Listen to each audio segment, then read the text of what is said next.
Through many dangers, toils, and snares, we have already come. You have been. But it said, I am the bread of life. Your forefathers ate the manna in the desert, yet they died. But here is the bread. Somebody say, here is the bread. Here is the bread that comes down from heaven, which a man may eat and not die. I want to use just as the title today, expiration date. And touch somebody next to you and say, check the label. Amen. You may be seated.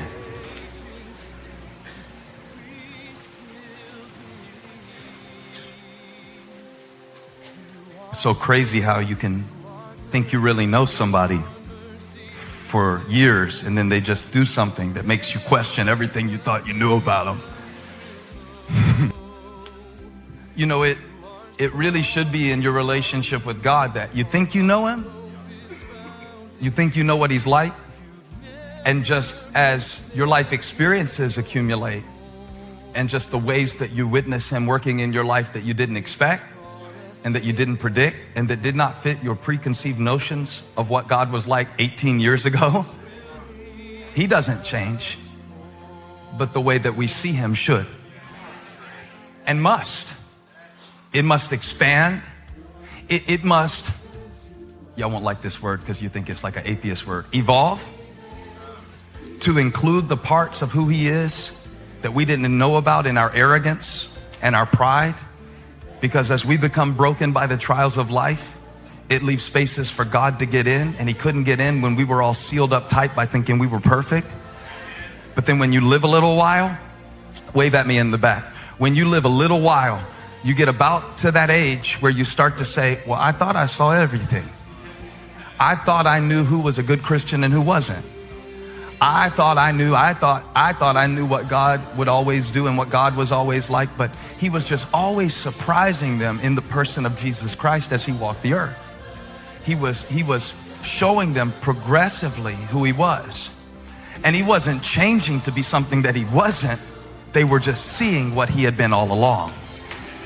That required a sort of rewiring, because if you go off of what they thought in the Old Testament, they saw a lot of wrath and vengeance because that was the way that they saw God through that lens. But as you track through the redemptive history, the God of the Bible is revealed as one who not only is full of love and full of grace, but he is love, he is grace. See, it doesn't say God has love, God is love. We beheld his glory, the glory as of the only begotten of the Father, full of grace and truth. He was always full of grace and truth. We just beheld it in the person of Christ. But it's progressive. And there is a reason that God does not show you everything all at once. It's called mercy. If he showed you the whole thing, you would die. You would give up, you would quit, and you would be so overwhelmed. So because he is kind and because he is wise, he progressively shows you himself, and he progressively shows you his purpose for your life. So you can't figure it out all at once. And if you are a planner, aka control freak, this will stress you out. It stressed the disciples out. He would not tell them everything.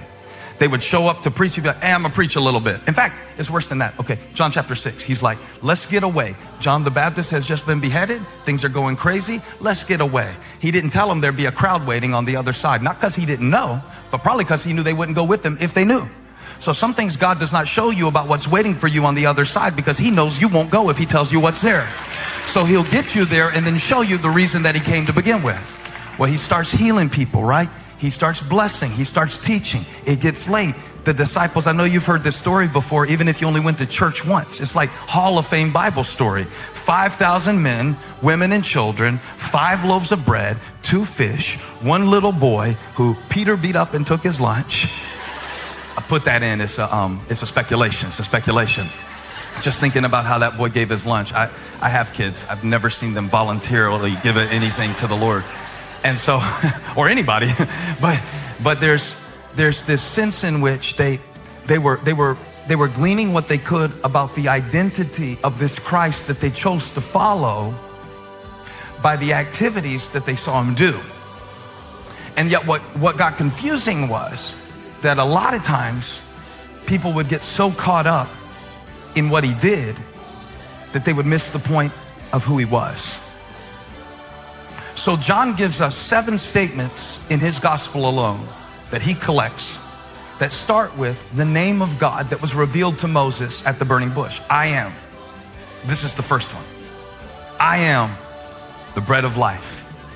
And how many are grateful that the first thing that Jesus wanted to be identified with was sustenance, carbohydrates? How many are grateful that the first thing he wanted you to know is, I am not only your provider, I am your provision. If I'm just your provider, then you need what comes from my hand. But if I am your provision, you can trust my heart to know that even if it's not coming your way, everything you need for life and godliness is in me. I am the bread of life. I am the light of the world. If you can't see your next step, it's all right. I'll give you enough light for the next step that I've called you to take. Not the next 1500. It is a progressive revelation. I am the gate. That means you come in through me. You go out through me. Church is not the gate. Other people are not the gate. They don't get to decide what your life becomes or what it doesn't. I am the gate.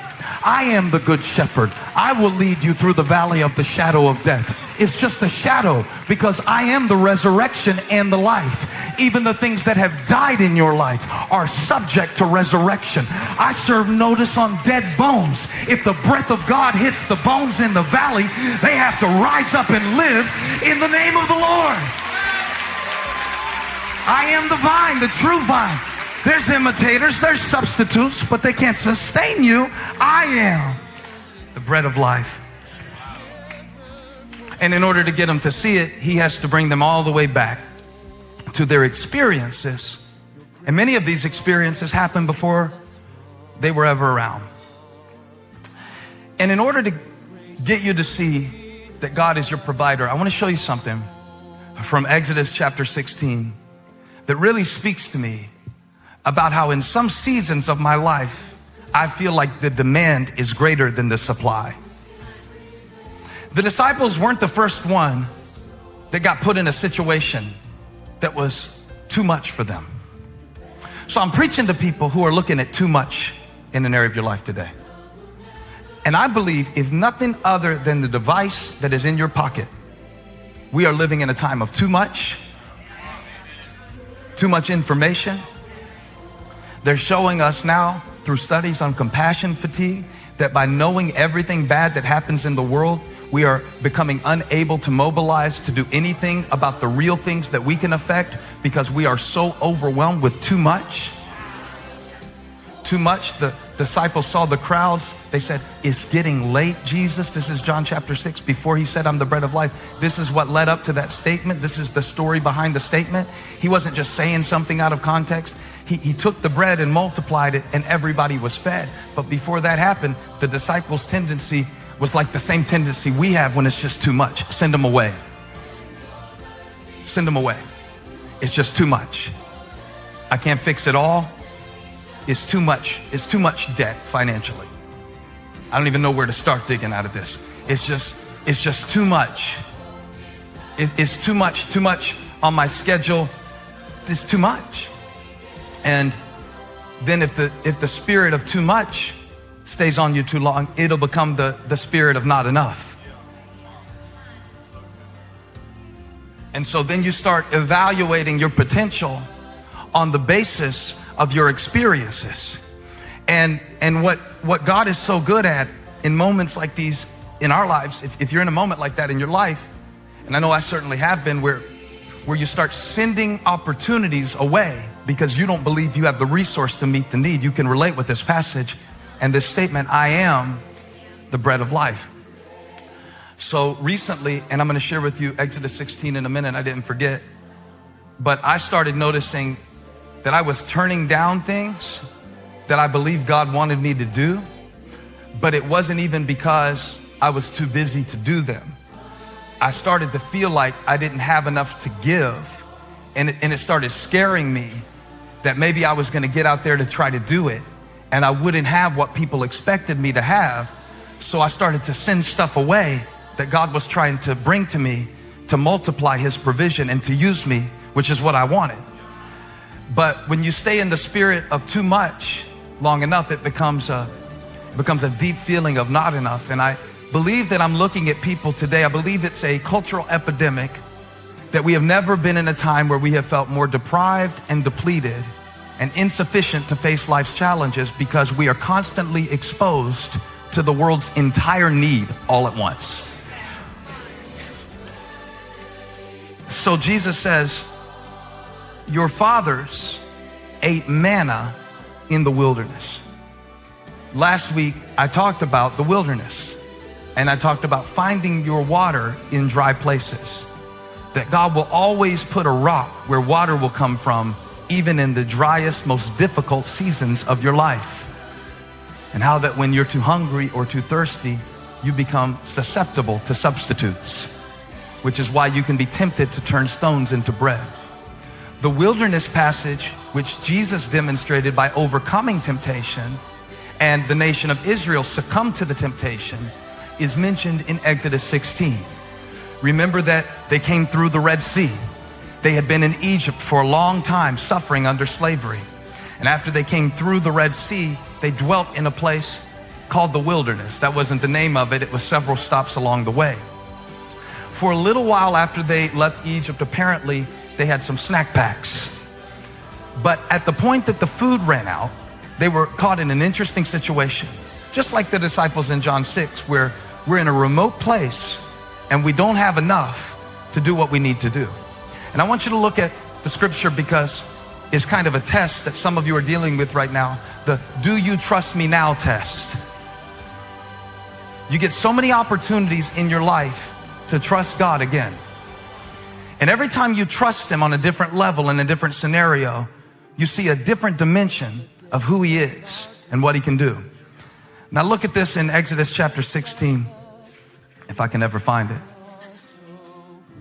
Yeah, here it says, the whole Israelite community, right there, verse 1, the whole Israelite community set out from Elim and came to the desert of Sin, which is between Elim and Sinai, on the 15th day of the second month after they had come out of Egypt, where they had been for 430 years in Egypt, where they initially went to escape a famine that was in Canaan. But then in Egypt, the place where they went to escape the famine became the place where they were enslaved by Pharaoh. We dealt with that last week. Watch the message. It's free on YouTube, and you have no excuse not to watch it. Download the podcast, download the app, and watch the message. But where it brings us to is they're out of Egypt, but they're not into Canaan. They are in a place where they need God's provision, but they have not fully accessed the promise of God. I call this the disappointment of deliverance. It's when God brings you out of something, but not all the way into anything either. It's when you raise your hand to receive Christ and you still have issues with your anger. It's when you believe God touched you during worship and you still have bursitis in your right knee when you go home. It's when God makes you a promise and speaks a word concerning your daughter and her attitude gets worse on Tuesday than it was last Wednesday. It's the disappointment of deliverance when He brings you out, brings you through, brings you forward. But now they're in a stuck place, really, to wonder, what will we eat? And they don't pass the test, because instead of gratitude for the grace of God that brought them this far, they begin to grumble about what's ahead. Now this is in Bible times. We don't deal with this anymore. You know, the Bible's outdated. Times have changed. But they came out of Egypt, watch this, when the expiration date on their season of suffering had reached the ears of heaven. Everything you go through in your life, everything that even the enemy does in your life, anything you do to yourself in your life, it can't go on forever. And here's why it can't go on forever. Because you are not in charge of the calendar of events of the purpose of God in the world. So even if the devil is messing with you in your mind, even if the devil is messing with you in your family, he can't just mess with you for as long as he wants, as much as he wants. God had to give the devil permission to hurt Job. He didn't just get to do what he wanted to do for as long as he wanted to do it. God said, now that's enough. Somebody shout, that's enough. And when God saw his people struggling in Egyptian slavery, at a certain point he said, now that's enough. And when he spoke to Moses, he said, I've seen my people mistreated, and I see how their backs are breaking with heavy labor, and I hear how they're crying out to me, and that's enough. And I came down to deliver my people and bring them out of Egypt. Every season of suffering, every season of struggle has an expiration date. God is sovereign. God is in charge. The enemy doesn't run my life.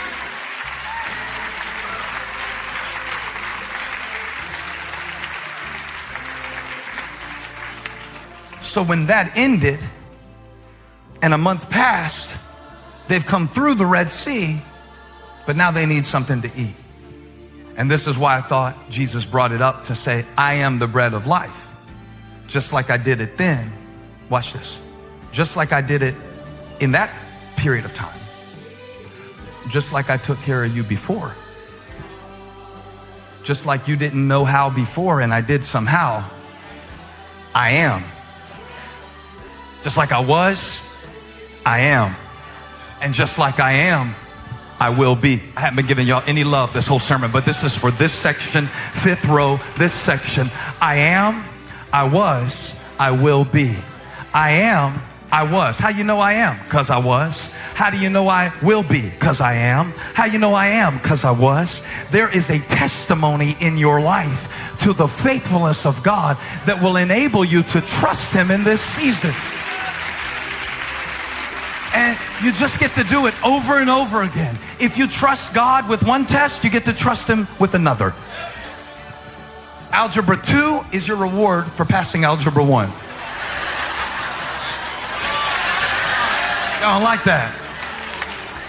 You don't get to graduate. You just get to trust him again. I will never forget what Holly said to me when Elijah was born. She goes, oh, you don't get to quit worrying about your kid after you have them. Because, you know, we're rubbing oil on her stomach and feeding her avocados or whatever everything prenatal, what to expect when you're expecting. By the way, that book sucks. I want my money back. But it put an expectation on us. It is the disappointment of delivery. Oh, I had the kid. Now I got to check on them all through the night. I'm worried when they're crying.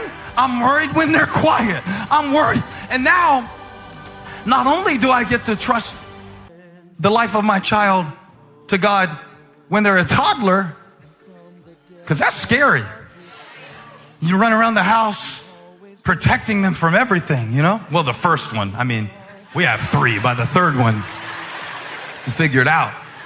But the first one, you know, you're plugging electrical sockets with plastic things.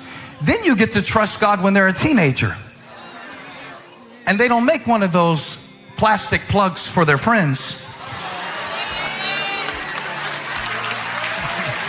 So now it's like, hey, trust me now.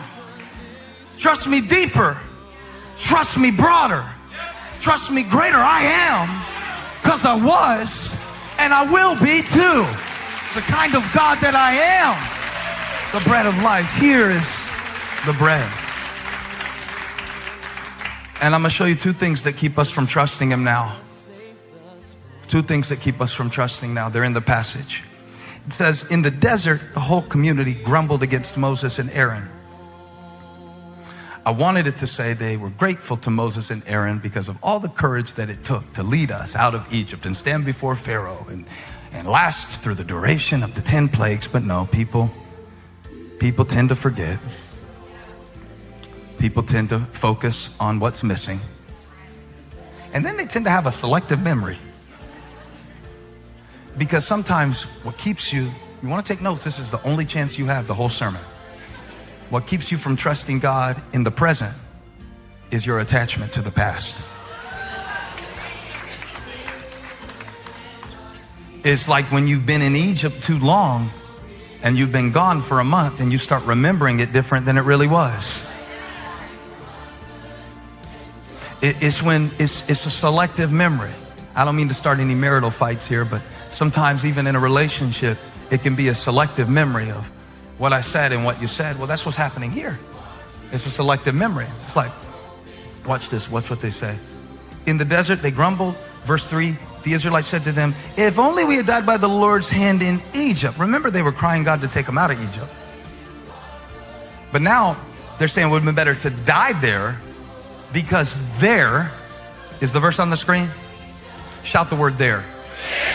There we sat around pots of meat. Yeah, when they weren't beating you with whips and working you 20 hours a day. Okay, so fine. Egypt had a meal plan, but it was miserable. But you forget that.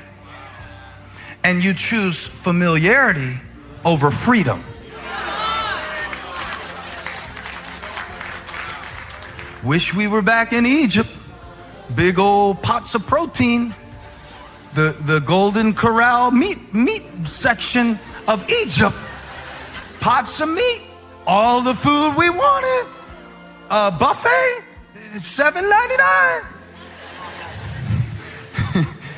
Talking about Egypt now.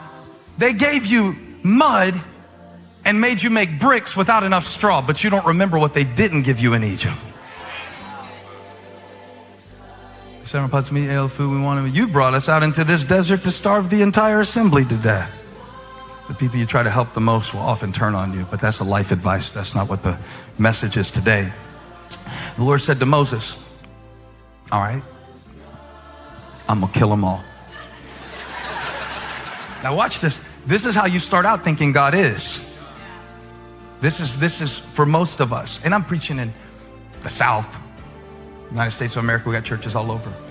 But usually your first concept of God, if you're introduced through a religious system, is that God is, you know what I always pictured? Like Triton on The Little Mermaid, like just zapping stuff. And sometimes he zaps you and gives you healing, but sometimes he zaps you and gives you diarrhea, just like he just look at, and I'd be scared of God, like, oh, I don't want to say that because he might buzz me. And you start thinking of God like that. But then Jesus comes along and says, no, God is spirit. And those who worship him must worship him in spirit and truth. I am the bread of life. The first thing you want to be identified with is, I provide for you. I am the bread of life. And you start off thinking of God in this way, but then over time you begin to see that grace is really that good. And yet if your attachment to the past in the way that you saw God as somebody who was just to punish you and keep you in line and make sure that you have no fun while you're here on this planet, if that is your view of God, it is very difficult for you to progress in it until you need the grace of God, until you get in a season where you can't do enough, and you get to a thing in your life that you can't overcome, and you get to a place in your life where you can't clean it up, and you make a mess that's so big that you end up in the pig pen, and you're wanting to eat what the pigs ate, and all you can do is come back home to your father, and then you see him on the road, and you're like, oh, the whole time I was away from you, this is what you were like. You were waiting for me the whole time, but you don't see that all at once. It's progressive. And so he gives them, watch this, grace for their grumbling. They're not even praying correctly, and he still gives them what they need. I will rain down bread from heaven for you. And this is how you're going to deal with it, okay? God said, I'm going to meet your needs. I'm going to provide for you. Here's how you're to respond to my provision. Now listen closely. This is important. This applies to us. It's not exactly the same for us because this is a physical manifestation. Most of the ways that we see God's provision through the Spirit of Christ is through the spiritual. The tangible is important, but it's nothing compared to the spiritual. So this is how God provides peace and joy and contentment and faith and hope and all of the stuff that really matters, the stuff that doesn't perish, the stuff that doesn't get moldy, the stuff that doesn't get old, the stuff that you don't have to throw out after 3 months, the stuff that lasts. He said, I'm gonna give you bread from heaven. The people are to go out each day and gather enough for that day. Somebody say enough. It's in the passage. He said, I want you to take enough for that day.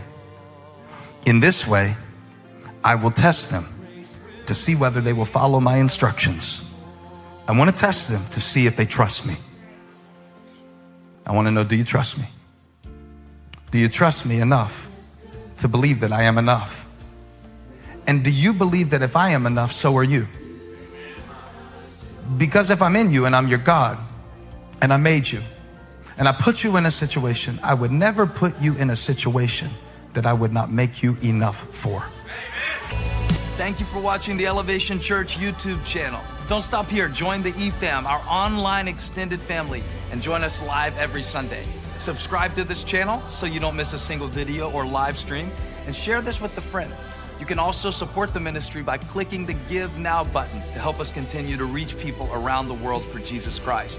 Thank you again for watching. God bless you.